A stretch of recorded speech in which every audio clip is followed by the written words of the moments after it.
S, ஹெச் night விசஸ் night பற்றி தான் பார்க்க போகிறோம்.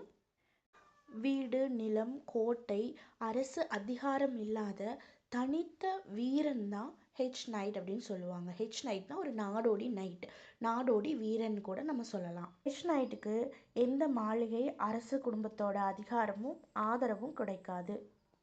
இவர் ஒரு நாடோடியாக தேசமாக கால்நடையாக குதிரை மூலமாக நடந்து போயிட்டுருப்பார். இவர் நாடோடியாக சுற்றி திரியும் பொழுது செல்லும் பாதைகளில் இருக்கக்கூடிய புதர்கள், பண்ணைகள், மரங்கள் அடியில் தூங்குறது காரணத்தினால ஹெச் நைட்டுங்கிற பேர் வருது.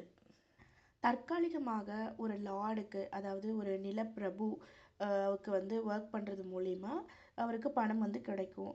இல்லை ஒரு கிராமத்தை சுற்றியுள்ள பகுதிகளோட பாதுகாப்பு வேலைகளை செய்து கூட அவருக்கு தேவையான பணங்களை சேர்த்துப்பார்.